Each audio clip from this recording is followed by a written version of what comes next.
The DJ stories are just all time. I'll tell you this. He made me hate Patron tequila.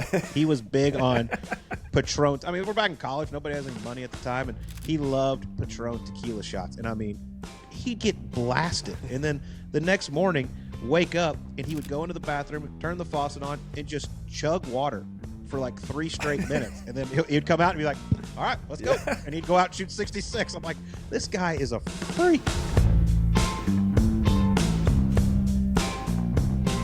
Vanity Index podcast time.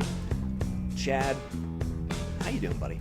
Good to be back, Wells. Yeah? Good to see you. You know, it's you're off filming. You television star you. Yeah. You know. How's Toronto these days? Dude, Toronto, by the way, insane food scene. I haven't had a bad meal at this place or in this city. I absolutely love it. I'm actually playing golf tomorrow with my showrunner. I'm playing a place called Royal Woodbine, which I have a feeling it's a dog track, but I've never played in Canada, so I'm excited to go and play in Canada. There you go. You get the sticks out. Are you gonna play a game? I mean, it's your showrunner, so are you gonna take their money? Well, I didn't bring my clubs, so it's gonna be rentals. God, already. The excuses start now. Oh yeah, I think you do deserve like a couple stroke handicap if you are playing some rentals though. I agree. Although I think that the best ball striking round I've had all year was with a set of rental clubs in Dallas. I decided to go play golf. A bunch of our colleagues were playing, so I kind of joined them on like the third hole, no warm up, straight out there with the rental set. And for whatever reason, maybe it's because they were like giant oversized irons, but I was hitting everything in the center of the face. So, every once in a while, you little, look down at something a little different. Hopefully you'll get it dialed in. As long as they got the stiff shafts or extra stiff shafts, if you're Wells Adams, you should be good to go. Have fun out there tomorrow, my friend. We've got a really fun show today. Yeah. Actually, one of my favorite guests, one of my favorite people in the world of golf. We got Colt Knost coming on. We're going to talk a little bit about the Walker Cup. He's been on a Walker Cup team. Colt's like one of the most decorated amateurs in kind of golf history. U.S. amateur champion, Walker Cupper. He played on an epic team with like DJ and Ricky Fowler and Billy Horschel and all these guys who became superstars. And there's just nobody funnier and cooler than Colt Knost. So I'm excited to have him on. I wanted to play a video that I found on the internet. I follow this guy called Amalfi Jets, and basically he has a private jet company. And it's like a lot of TikTok videos of him talking to clients that are asking for ridiculous things and, trying to get to, Mykonos yesterday and all this stuff. But he has a guy that works for him that's a golfer, and he was asking him golf courses and who plays there, millionaires or billionaires, okay? And I saw this, and I was blown away. And I wanted to get your take. All right, let's do it.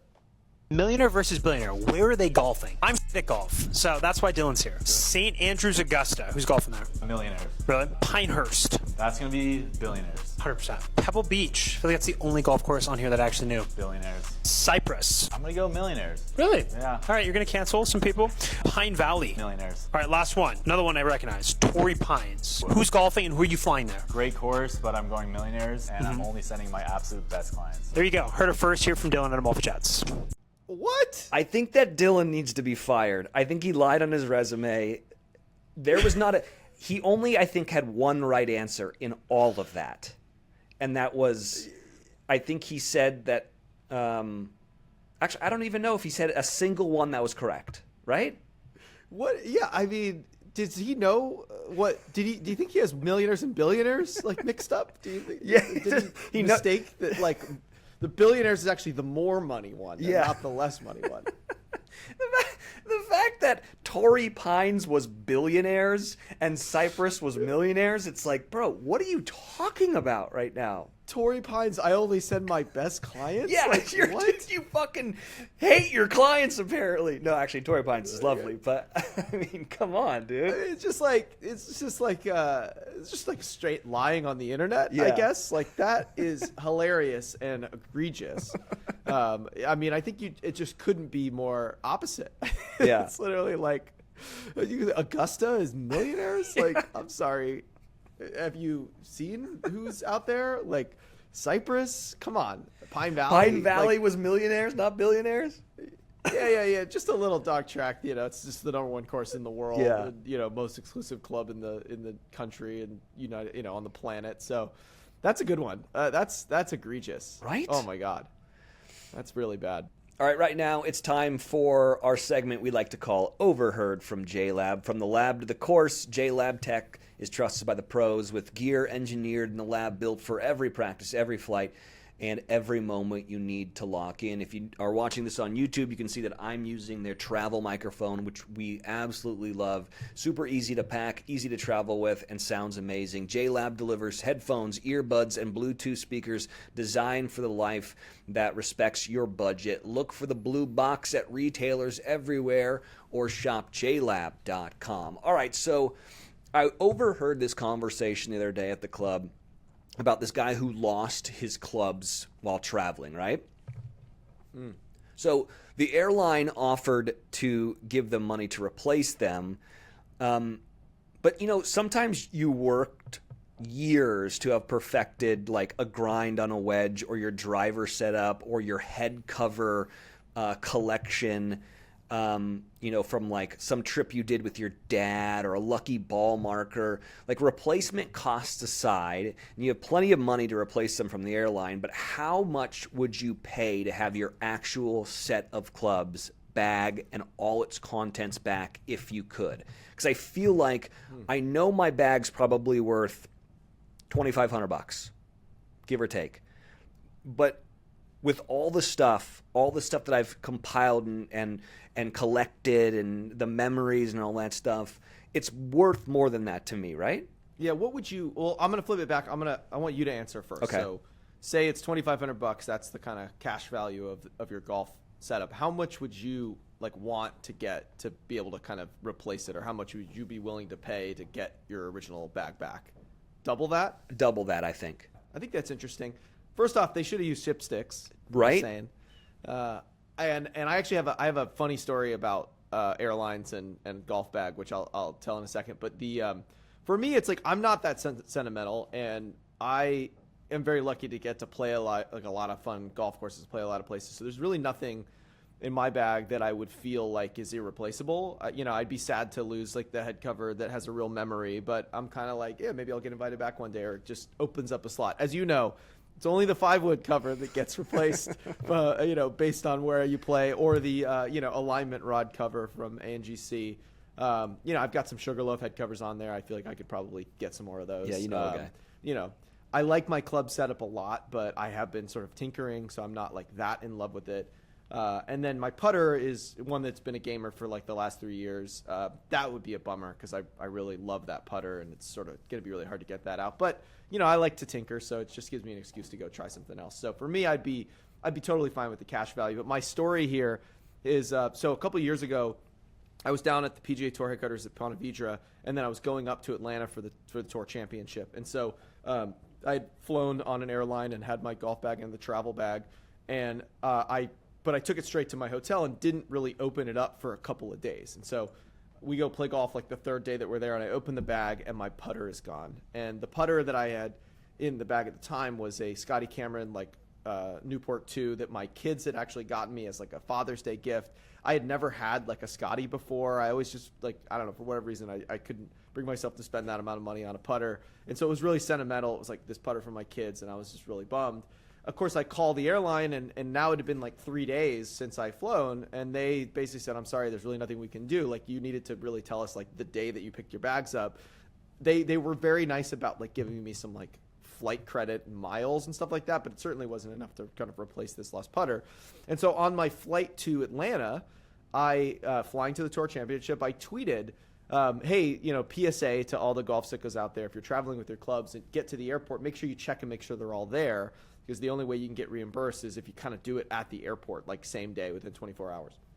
So, it's a fairly innocuous, and I had said I lost a sentimental putter, like a Newport 2. And somehow my phone lights up, and I had gotten a DM from Titleist, and it was their tour truck guy, and he's like, hey, so sorry to hear about your putter. We got the trucks here at Eastlake. Why don't you pop by? And so it's like this is like old Chad's life. This doesn't happen to me. This was the coolest thing ever. And so of course I show up all sheepish and I walk into the tour van and they're like, hey, we're doing full swing. They're like, take your pick. So he slides open this giant like sliding drawer and there's like every single Circle T. It was so awesome. Tour rats, all the above. And I panicked, I'm like, I don't want to be, needy. I was like, just give me the one that I had lost. It was kind of bone standard stainless Newport 2. So they give me one that's a Circle T, which is awesome. I got to pick out like the head cover and I'm so excited. And so I send a text to my wife with a photo of the putter and the Circle T. And I was like, how I lost my putter. The Titleist gave me like a Circle T. This is amazing. And she immediately texted me back. She's like, what, this putter? And I had left it at home. So it was like, I just had it out of the bag. I think I was putting in the living room and like, I just never put it back in. Yeah. And so erroneous gift here, the Circle T. So I probably need to give that one back to Titleist. But so make sure you double check. But that was embarrassing. So I didn't lose my putter. And now maybe I feel like I've defrauded the airline now that I say that out loud. So yes, just make sure you're double checking and also don't be an idiot like me.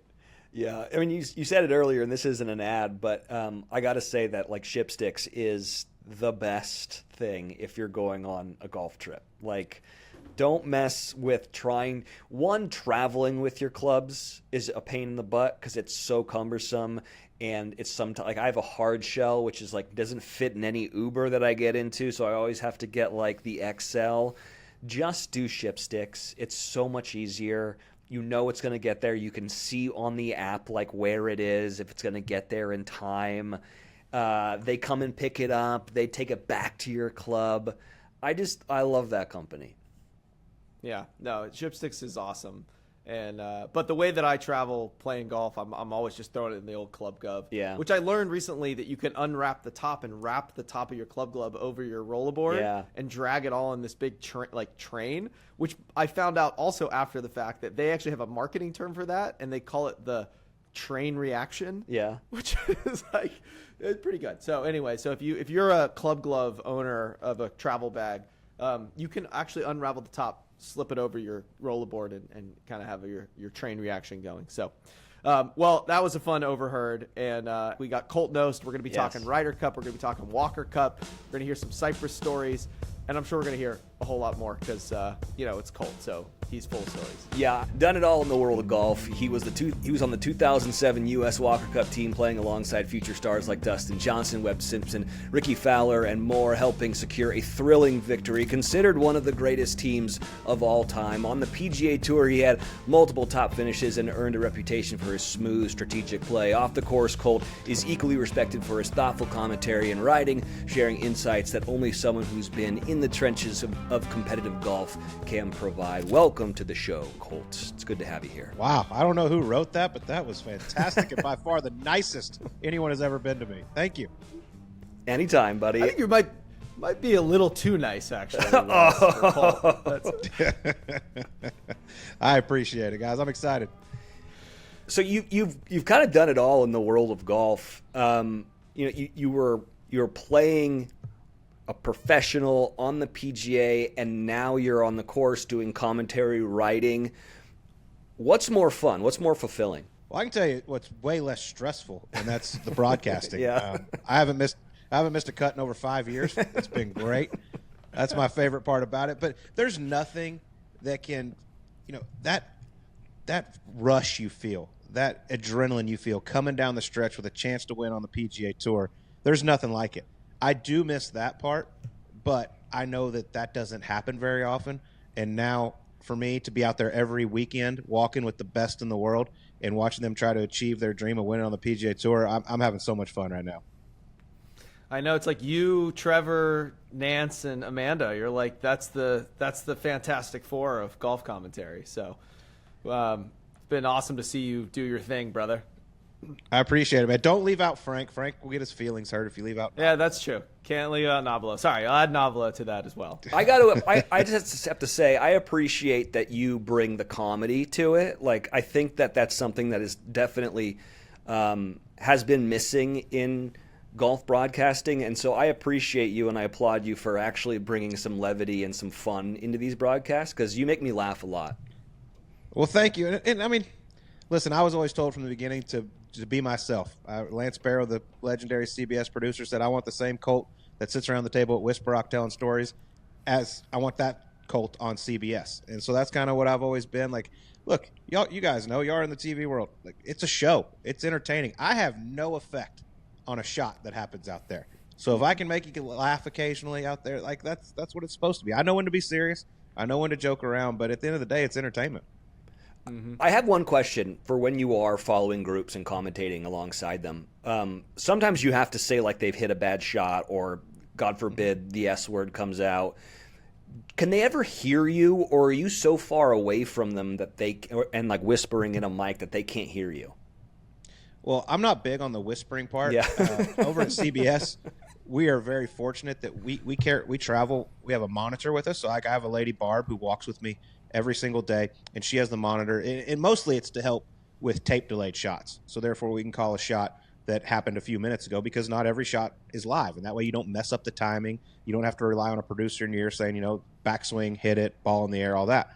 And so with that, I get far enough down. Like I like to stay somewhat close so I can see like what the player and caddy are doing as far as interacting, and also to see the ball flight. But I definitely get far enough away to where I think I can just talk normally, because I hate when it's that little quiet whisper. He's got 127 yards. I'm like, no, dude, just get farther away and just talk normal so everybody can understand you. One of the things that I think there's a lot of the sausage, like how the sausage gets made for these broadcasts. And I know our colleague Dan Rappaport, hates the a moment ago, and then you see a player who's way down on the leaderboard and he's got a 35-foot putt, and you're like, I wonder what's going to happen. Yeah. That putt's going in.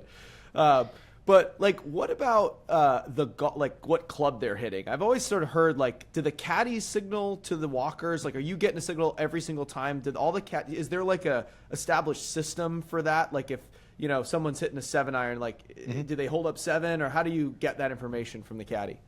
Yeah, well, one, I definitely agree with Dan. I hate a moment ago. Like, you don't have to tell us that. Like, we don't know. We're sitting on our couch watching. Just play it. Like, Seller Shy at CBS, one thing he does so great is he just stays in order.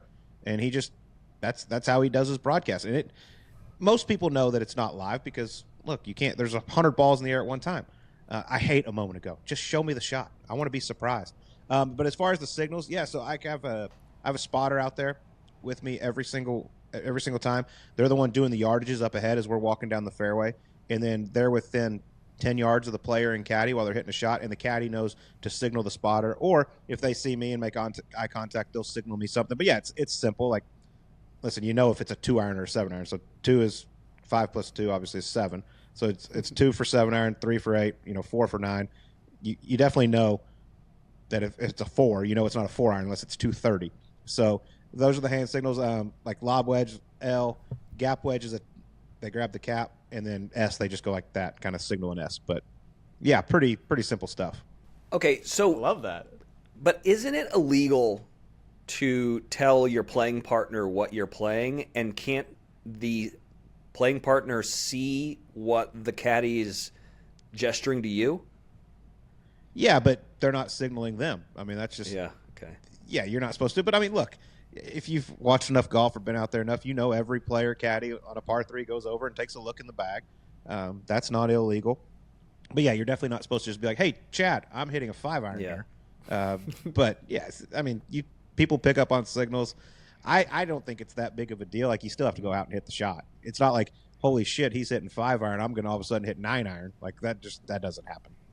Yeah, but it does happen. It happens in our game though a lot. Like, amateurs playing where it's like there's wind in and you're like, I don't know, and then you're playing with someone who hits kind of similar shots. You're like, what did you hit there? And they're like 7-irons. Like, oh, okay, I need to club up or whatever. I guess 2 questions. Is that frowned upon to do in like a betting game? And 2, like, do you ever fuck with people? Like, I've done that where I told my brother the wrong number because I'm playing against him. Yeah, so I don't think it's frowned upon. Okay. Like, I don't care. Like, you still got to go hit the shot. I'll tell you a funny story about, like, looking in someone else's bag. I was playing down at Mayakoba, what used to be the Mexico Open down there, and I was playing with my good buddy Peter Tomasulo. And the first hole, we started on number 10. It's a par 3. And I put this new set of irons in the bag where all the numbers on the actual bottom, it was actually one less because I wanted all the offset taken out of it. So I wanted my lofts, but I wanted no offset in there. So like what said 3 was actually a 4-iron. And I had it on the back, and he obviously didn't know that.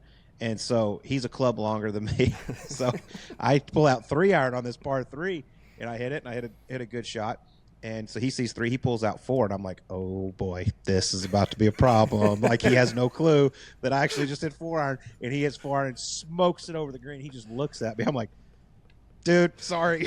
Like, my irons aren't actually what they say they are. He's probably just like, yo, you been hitting the gym? Like, what's going on? Yeah. Sorry, bud. Oh, that's so funny.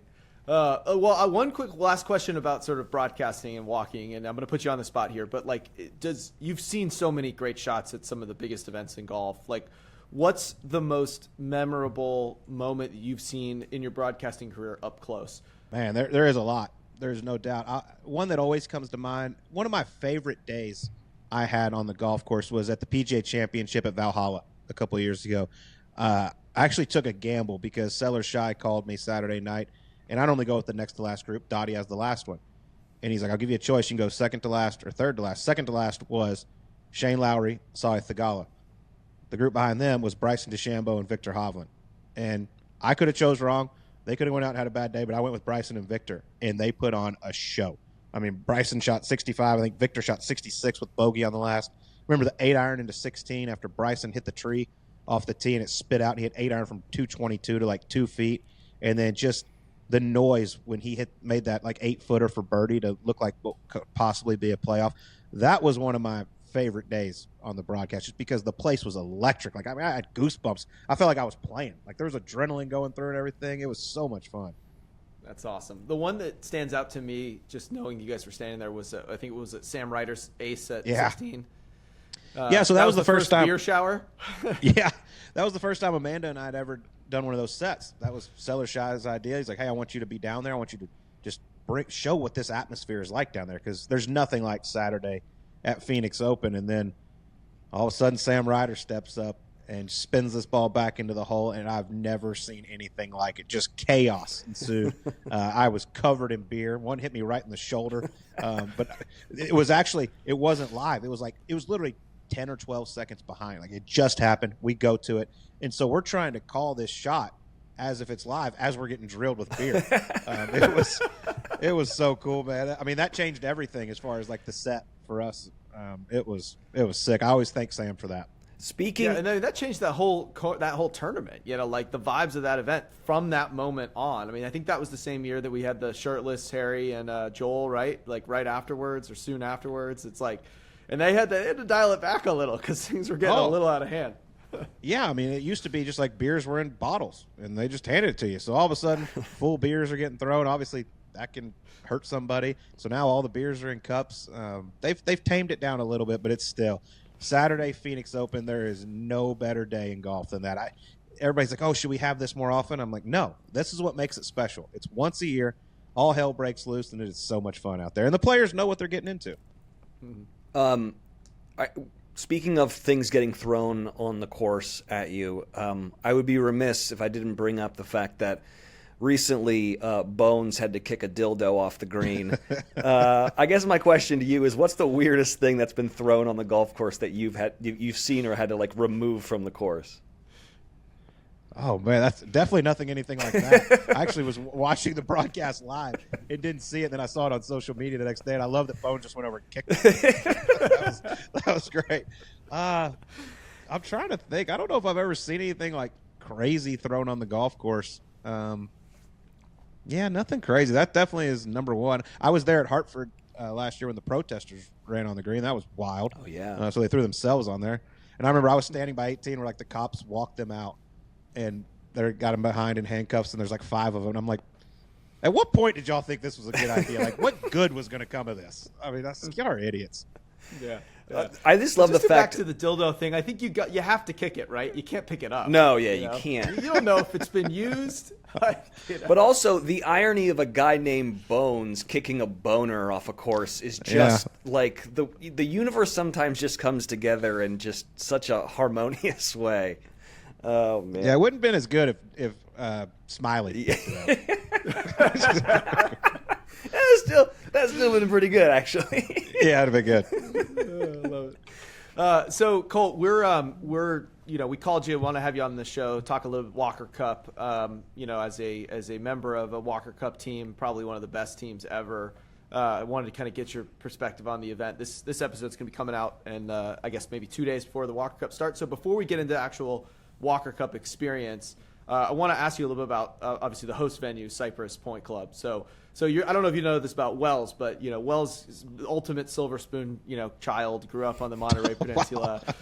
He's probably played Cypress more than you have, and I know you've played it like a dozen times. So but we'll let the pro golfer wax poetic about Cypress. Do you have any good stories from playing out there? You remember the first time you played it? Yeah. Tell us some stories. So what's so great about Cypress is if you do know a member, as Wells knows, like you can play unaccompanied.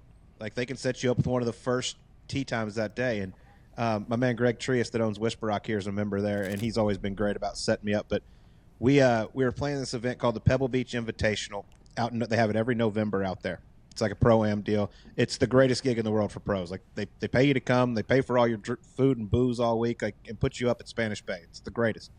So he gets us a tee time. It's me and the Seagull, Charlie Hoffman, and a couple other buddies.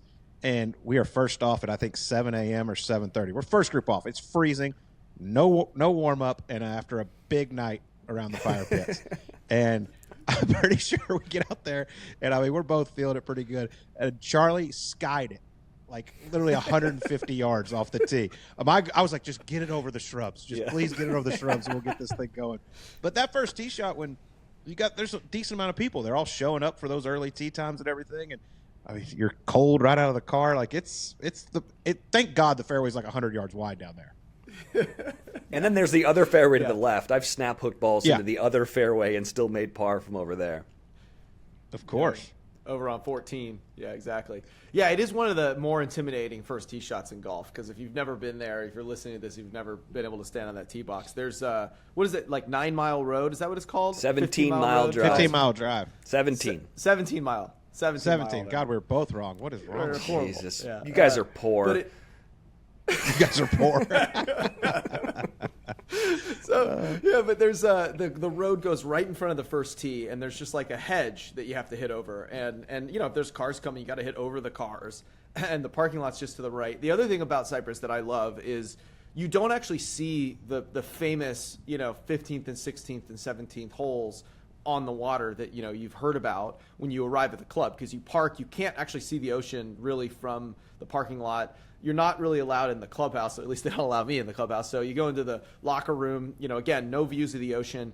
And so that reveal is kind of saved until you actually like make the walk through the cypress trees coming off of 14.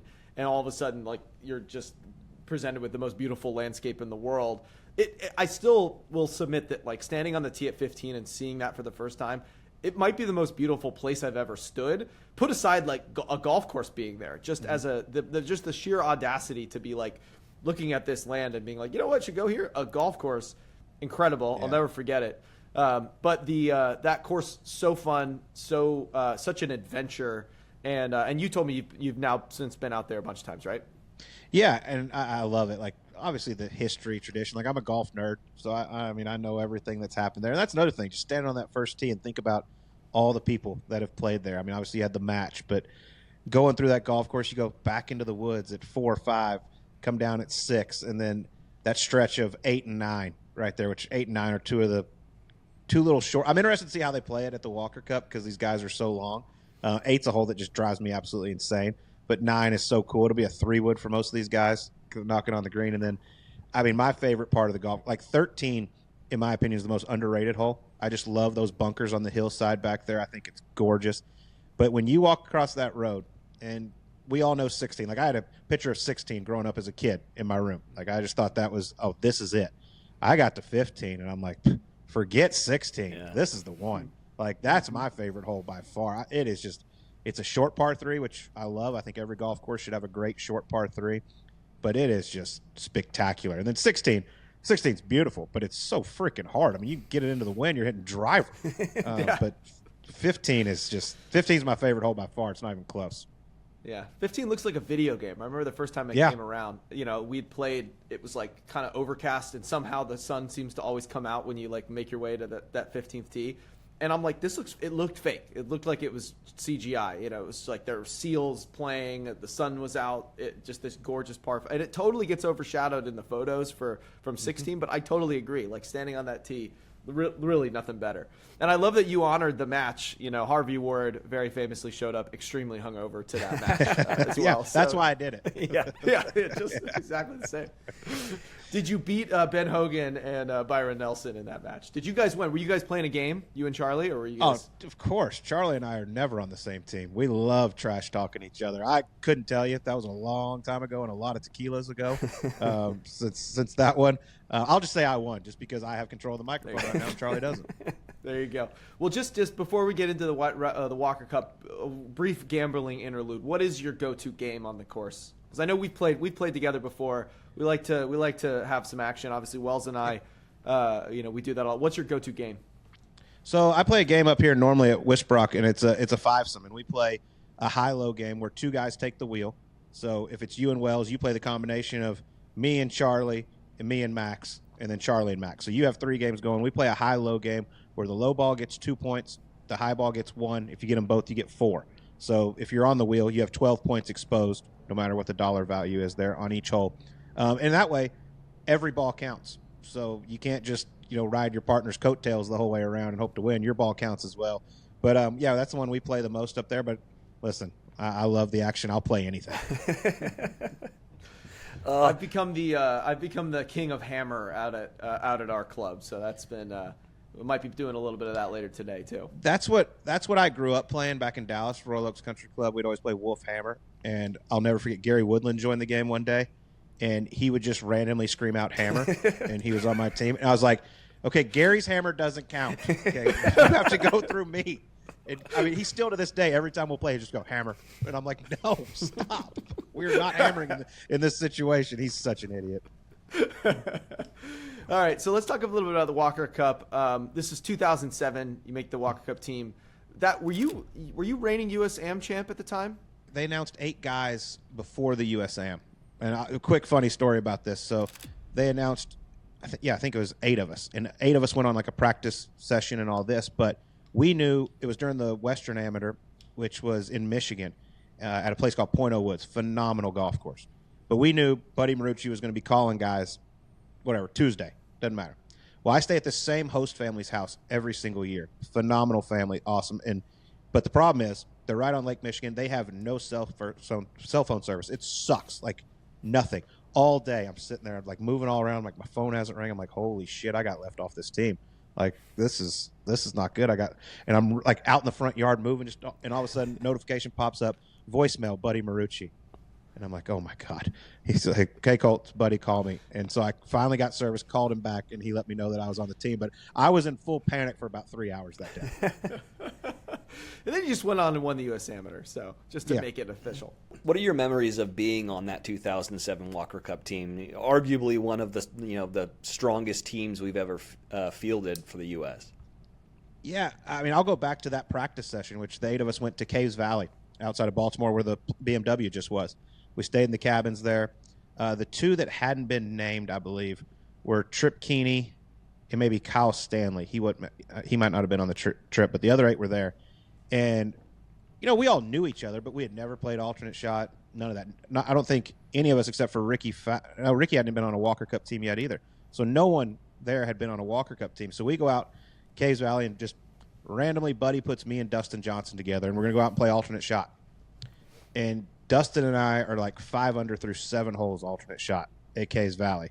And Buddy just goes, boys, we got one team set. It was like right there. He didn't even hesitate. He's like, they're playing together.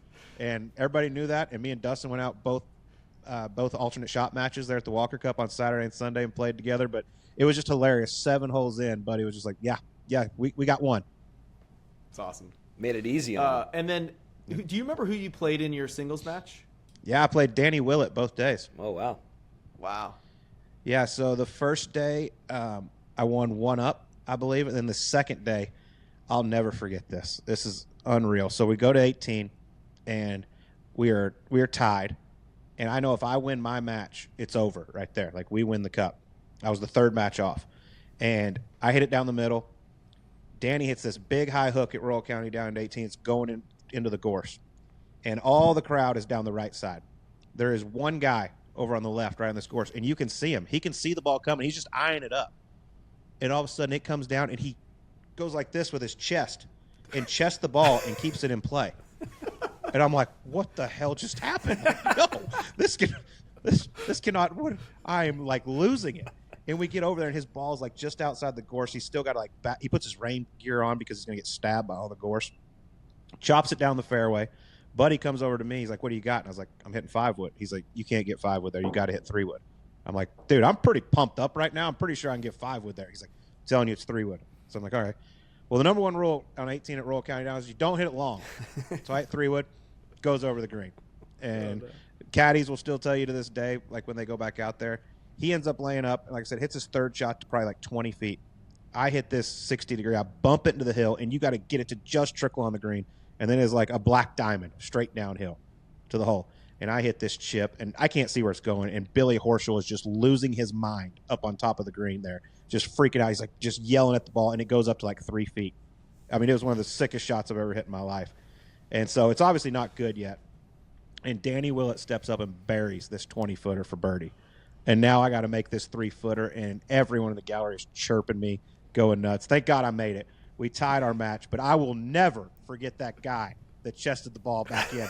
And afterwards he comes up and asks me for an autograph, and I said, absolutely not. He goes, I did it for my country. I was like, whatever, dude. Go away. Oh, my God. Great. That's awesome. Some British soccer player did that. God, it was unbelievable.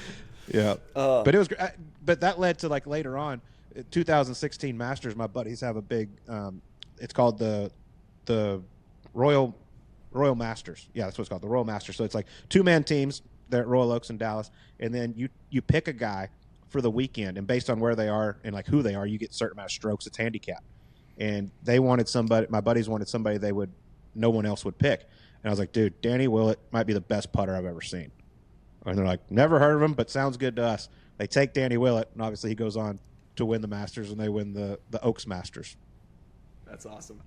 My favorite Danny Willett story was it was the 23 Open Championship at St. Andrews when Cam won. That was 23, right? Probably. Sounds good to me. So I'm sitting, it's the final round, and obviously this is like, the whole country is basically like got Rory on their back. They're so excited their guy's finally going to break through. And it's really hard. If you've been to the Open Championship, it's like very hard to see because there's just so many people out there. So I ducked into, I guess it was the old course. It was the Jigger Inn, like right at to the right of 17. And we're like crowded around. They have like one little TV in there, which is kind of crazy. But there's like probably 500 people crammed into the bar, and I'm squeezed in, and we're watching on TV. Cam's up and down on 17, and that putt he hits. And as soon as that putt, he chooses to putt from short of the bunker there on the road hole and gets it to like 8 feet. And the guy right next to me goes, "There's no way he's missing that. It's over for Rory." And I look over, and it's Danny Willett, who had played like a couple hours earlier. Like he was in the field, and he was just sitting there in street clothes, just like he wanted to watch it too.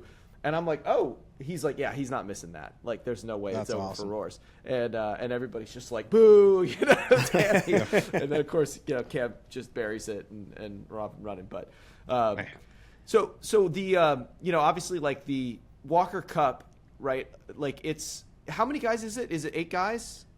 No, it's 10. Team? It's 10. It's 10. Mm-hmm. And it works. Does it work like the Ryder Cup where there's auto qualifiers and captain's picks, or is it a mix of both? So there's really like no point system. At least when I played, I'm pretty sure it's still the same way. It's just there's a committee and they pick. And nowadays you have to have a mid-am on the team. That's their one rule. Like Stuart Hagestad's the mid-am this year for the United States team.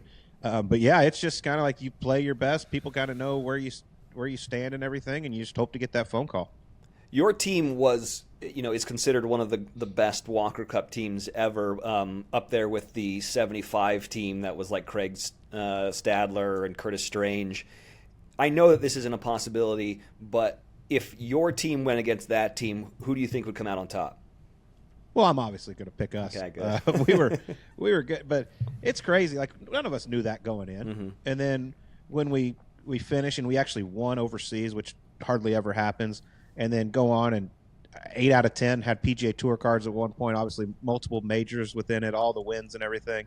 It's cool when people say that. Like, you are a part of the best Walker Cup team there is. And, like, that year, this is a self-suck, but, like, I was the number one am in the world. So it was pretty cool to be, like, the best in the world on that team. And now to see what all these guys have done in their pro careers has been awesome.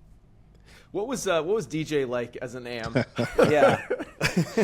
Dude, DJ was the best. Him and I roomed together a lot, like at these big amateur events, and you all play the same schedule. Like, it's all up in the Northeast in the summer, and you go around tournament to tournament. And we stayed at the same host family a lot. And so I remember the Jones Cup, like we stayed at the Cloister there. They put us up, and him and I shared a room. The DJ stories are just all time. I'll tell you this. He made me hate Patron tequila. He was big on Patron. I mean, we're back in college. Nobody has any money at the time, and he loved Patron tequila shots. And, I mean, he'd get blasted. And then the next morning, wake up, and he would go into the bathroom, turn the faucet on, and just chug water for like 3 straight minutes. And then he'd come out and be like, all right, let's go. Yeah. And he'd go out and shoot 66. I'm like, this guy is a freak. But, man, I love him. Like I said, we played alternate shot together. And in the first day at the Walker Cup, we were the second match out on Saturday, and they allowed, I think, 20,000 people on the grounds, and we're playing against Rory McIlroy and Jonathan Caldwell, who is also from Northern Ireland, right there. And I joke around all the time, and I'm like, 19,700 of them were following our match. Like, it was insane. And where we warmed up was probably 150, 200-yard walk to the first tee, and it is just, they had gallery ropes, and it's just lined with people the whole way there. And I'm like, good Lord, here we go. This is about to be unbelievable. Thank God Dustin's hitting the first tee shot. So first hole is a par 5, and we get to the tee, and the starters, like, this is our match number 2. Representing the United States, Colt Knost, Dustin Johnson. Representing Ireland, Rory McIlroy and Jonathan Caldwell. And the place goes nuts. And they go, now on the tee, representing USA, Dustin whoosh, Johnson. He hit the ball before they finished his name. And I start dying laughing. I go, what the hell was that? He goes, bro, I was so nervous. I had to get that over with. And he hit it I'm not exaggerating. He hit it 400 yards off the first hole. This big sling and draw at Royal County Down. And he's like, you just wait till you have to hit. We get up there. He outdrove Rory by 80. Now, granted, Rory was 18 years old at the time. But we get up there. I have 7-iron into this par 5. And I walk into the ball, and I turn around, and I hear these steps, these footsteps going, and it sounded like 20,000 Clydesdales coming up by. And I turn around, and I see this sea of people, and I'm like, holy shit, this is about to get nuts. And so I hit 7-iron on, but it was an awesome match. I ended up missing like a 6-footer for us to win it. When Dustin laid up from 230 on a par 5. We don't need to talk about that. Still mad at him about it. He tells everyone I missed a 2-footer, by the way. It was like 6. But we ended up tying that match. But, man, playing Rory over there at his home was something I'll never forget. But that first tee shot, when Dustin hit it before they finished his name, was just the greatest thing ever. The Walker Cup this year obviously is at one of kind of the coolest places in the world in Cypress Point. And I think what makes that place so amazing is the 2 par 3s that we talked about, 15 and 16.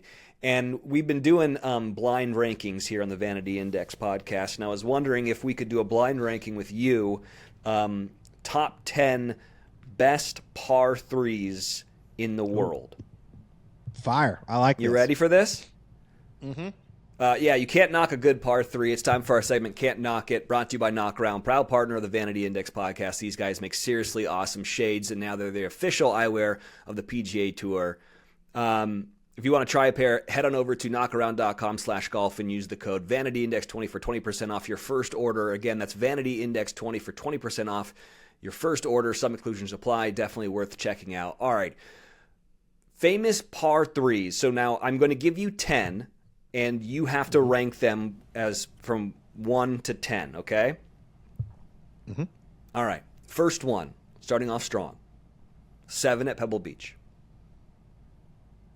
5. Okay. Have you ever made a hole-in-one on that hole? No, close. Yeah. A lot.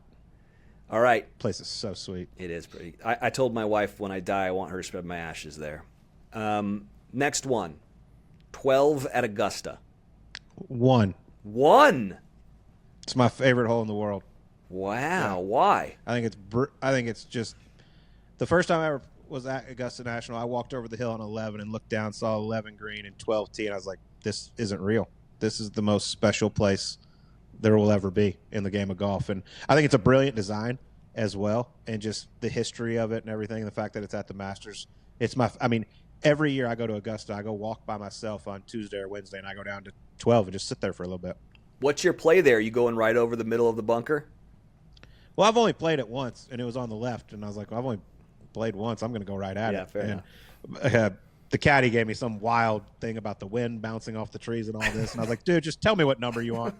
He's like, just hit an 8-iron. I was like, okay, perfect. And I hit it like 20 feet, so 1 for 1. Okay, so Pebble was 5, yeah? Pebble was 5. Okay, Augusta's 1. Up next, 10 at Bel Air. 10. Wow. I love Bel Air, but 10. 17 at Sawgrass, TPC Sawgrass. Boy, 4. 16 at TPC Scottsdale. Well, obviously we're talking about during the tournament, because when the tournament's not there, it's just a horrendous hole. Yeah. So I'll go 9. Okay, fair enough. And you got hit by a bottle there, so Yeah. yeah. I almost want to change this after hearing you talk about these 2 holes earlier, but I'm going to stick with it. 16 at Cypress. I'm going to go 3 just to be careful here. 11 at the Old Course. 8. 3B at the Tail of the Whale in Punta Mita. Well, I've never been there, so I guess 7. Just I don't even know what it looks like. So it's kind of famously, It has a B. yeah. So it's an island. It's an island off the coast, and you can only get there when the tide is right. So they have a normal par 3, but when the tide is right, you can go out there and play it. And it's Chad, have you ever played it? That's pretty sick. No, but now I want to. It's Maybe we should take a trip there, boys. It's sick. We used to film Paradise in Sayulita, which is a town over, and we used to go over and play. It's pretty badass. What a rough gig you had on that show, by the way. It's still good. It's the gift that keeps on giving, baby. Golly. Monday nights on ABC. Please watch. Okay, so what did you said 7 for that? Yeah. Yep. We've got 6 and 2 left. Okay, 17 at Whistling Straits. It's beautiful. It's great, but 6, because I imagine 15's number 2. Last one, number 6 at Riviera. Oh, that sucks. I thought you were saving 15 at Cypress. We made this list earlier, Colt. So Just talk about your all-time backfires. I thought you were going to have both from Cypress on there. Yeah, I mean, it's all I got left is number 2. That sucks for me, but yeah, sure. Damn it. I overthought that. I got ahead of myself. Yeah, I'm sorry. That is a good list. I mean, like, I don't think you can go wrong really anywhere. I sent Chad this list before we did the show, and I asked him if I missed anything, and he said it was good to go. What are some of your favorite par 3s that I didn't mention? Favorites. 17 at Shadow Creek is unbelievable. It's up there with one of my favorite holes in golf as well. What else could you go? I mean, 16 at Augusta's. Yeah. Legendary, especially with when you hear Vern in your ear every time you step up onto the tee there. Yeah, there's so many great ones. I mean, you could go 17 at Pebble. yeah, 17 at Pebbles. I was trying to get hipster with it. I was gonna throw out like I don't know, like the Redan hole or something, but I could like, do we want to get hipster? I think number 3 at number 4 at National Golf Links is a great one. Classic Redan. I'm actually going in a couple weeks. I've never been there before. You've never been? Oh, To you're National. gonna love it. I'm playing September 10th and 11th. The You're one gonna that love it. So fun. The one that stuck out to me, have you played Paynes Valley? Don't they have like a 19th hole that's like through a waterfall over a lake? something like that. Yeah, I haven't played it. Yeah, I think you hit like through a waterfall to an island green. I haven't played it. Everybody raves about that place though. And then there is a par 3 in Africa that like is on top of a mountain that you hit driver down. I don't even know what that was called, so I couldn't even look it up. Last thing before we do rapid fire questions, just right off the bat, thoughts on Keegan's picks for the Ryder Cup this year? Yeah, I was actually there for it. I love Keegan, man. I've always been a big fan of him. He handles everything with class. He was put in a very tough spot, being 38 years old when he got the captaincy and playing so well. I say to everybody, if he wasn't the captain, he's getting picked, like 1,000%. There's no doubt about it. He did the right thing, in my opinion. There's just so much going on. It would be very difficult to juggle everything. And if he went out there and didn't play well, like they would blame everything on that. And I just think that's a spot he doesn't want to be in. And when I made my list of who I thought would be on the team without Keegan playing, it was that exact list. I think Colin, I know Ben Griffin was up there, but I think Colin, with his form as of late, might have been one of the biggest question marks. But you guys know, those guys at that level, they can find it any day. I mean, it can be one swing on the range tomorrow, and he'll be back to Colin Morikawa, the 2-time major champion. Mm-hmm. Mm-hmm. All right, rapid-fire questions for Colt. You ready for this? Bring it. Number 1, what's your current handicap? Plus 2.3. Oh, Dangerous. sandbagger. Ooh, God, dangerous. Wow. that is so sandbaggy. Oh, my God. I am not playing you for money. I am not playing you for money. I've seen your game. You shouldn't play me anyway. But plus 2.3. I type in everything. I've played in some difficult conditions as of late. I was just out in San Francisco for the USAM, and I played Cow Club from all the way back, and it was blowing 30, and the greens were 14. It was impossible. I shot like 78. Are you a walk or ride guy? Oh, ride. I walk enough for my job. I love by the way, my favorite thing would be to have a caddy with a cart. That way you have a spot to put your cocktails, clubs on the back, and he 4 caddies. Then we can walk. But otherwise, ride, cocktails, music. Biggest golf pet peeve? Ooh, that's a good one. Biggest golf being late, like Chad Mumm to this podcast. I'm a big stickler on time. You know, as a professional golfer, and so I give Sleaze a hard time about this, who I do my shows with. Like, you were a professional golfer. Your tee time was 12:13. You couldn't just show up at 12:15. Like, that's not how this stuff works. So I've always been like very particular. Like, you show up on time. If you're on time, you're late. Favorite course you've ever played? Royal County Down. That's a good one. One course you haven't played yet, but you'd love to. I've never played Royal Melbourne. I worked a tournament there, so I got to walk around it, but I would love to play Royal Melbourne. It's just phenomenal. And for a golf nerd, it's like heaven as far as like golf course design goes and everything. Yeah, another Alistair McKenzie course. Let's see. Dream foursome. Tiger, I never got to play with, so I'm going to throw Tiger in there. Charles Barkley is my man, and I love golfing with him, and he's easy money, and he's very funny. And then my hero growing up was Michael Jordan. And I think if I play with them together, we can get their friendship back and going again. Favorite golf movie? Well, I would say Happy Gilmore 2, but Chad didn't ask me to do anything in it. So I'm gonna go Caddyshack. Change one rule in golf, what would it be? Oh man, change one. You know, everybody says the divot. I think the mud ball, in my opinion, is just sucks, especially in fairways. Like I'm not a fan of having luck be involved. Like, these guys are so skillful. I would like to take the mud off the golf ball. Current swing thought? Tempo. Finish your backswing. I tend to get a little short and quick, which, you know, story of my life. But, yeah, just make sure you finish that backswing and then get out of the way. Who do you wish you could hit the ball like? Oh, Scotty. I mean, Rory's tee shots are phenomenal, but just Scotty's golf swing and just how good he is with distance control. And he's not short off the tee or anything, but, yeah, that ball striking is just he's so far above everyone else. Favorite club in the bag? Oh, Gary. He has a name. He's my 4 hybrid. My 4 hybrid. Yeah. I actually have a Jason Gore's old Gorilla head cover on it, but its name is Gary. But, yeah, the 4-iron hybrid is deadly. Least favorite club in the bag? Ooh, 5-iron. I suck with long irons. That's why I have a 4 hybrid. Yeah. I should put a 5 hybrid in. Hey, don't. It's okay. I just purchased a 9 wood, so I'm totally fine with it. Oh my God, you're gonna take your hat off. Don't judge me, all right? I don't need this. Favorite adult beverage on the course? On the course, I do vodka Gatorade, but my favorite beverage is tequila. But I just think tequila during the day is just leading to a bad night. Yeah. Dustin Johnson. Yeah. So I have to amend this question a little bit. How many hole-in-ones have you had? 13. Jesus Christ. Best score you've ever shot? 61. One word to describe your game. Consistent. Colt Knost, thank you so much for coming on the Vanity Index podcast. Even though you don't have a Vanity Index per Chad, you've got a sandbagging handicap. Thank you, man. This was a lot of fun. You got it, guys, man. Really appreciate y'all. Congrats on all the success. All right. Thanks, brother. See you, man. Great to see you. You got it.